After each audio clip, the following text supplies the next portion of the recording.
Today's Tuesday Talks is who do you root for, the underdog or the hero? So let's do this.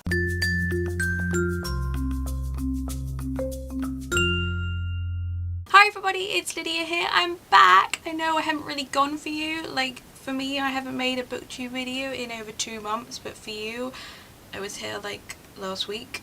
But I have actually not been here. I've just been here in pre-recorded form. I've been here in spirit, but not in body. But yeah, I've been travelling around Europe for the last couple of months, and I've read loads of stuff, so I'll be making videos about all of that over the next couple of weeks.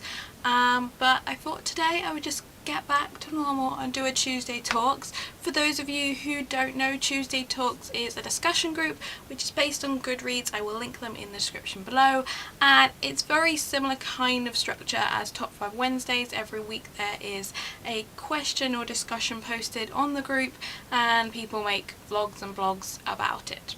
Simples. I will link it in the description below. It's a really awesome group and loads of great people take part. It's really interesting just to hear different people's interpretations and things about books in general. Anyway, this week's discussion centres around underdogs and heroes and who you root for when you're reading books. And for me, I always root for the underdog.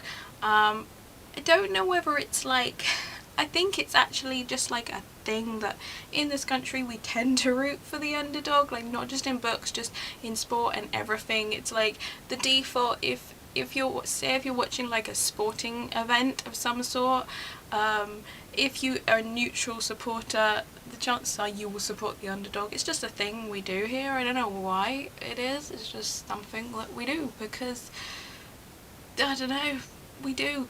Anyway, in books I always root for the underdog. It's just more interesting, I find, to root for someone who wouldn't traditionally be considered the hero. I think you just get more depth to a character in a way if they are not the archetypal idea of what you could consider a hero. That said, I think generally in books nowadays the hero tends to be the underdog. In the big well-known fantasy books, the hero tends to be someone who wouldn't traditionally, you wouldn't traditionally expect them to be the sort of standout hero. You know, think about things like Lord of the Rings.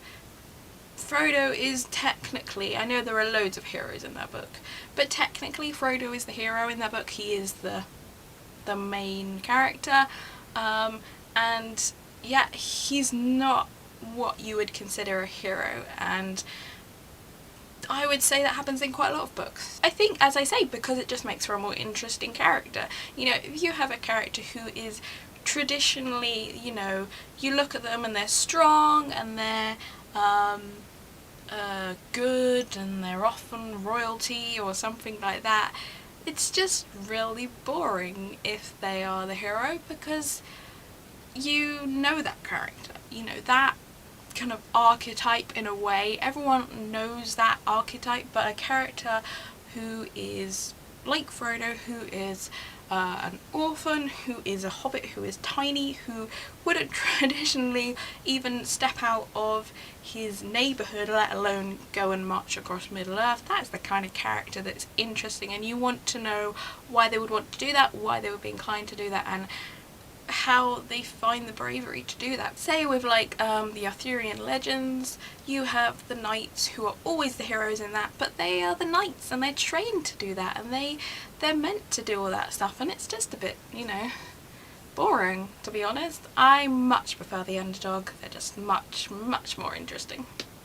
Anyway, that's it for me today. I will be back again at some point this week, I don't know when, with another video, but until then, bye!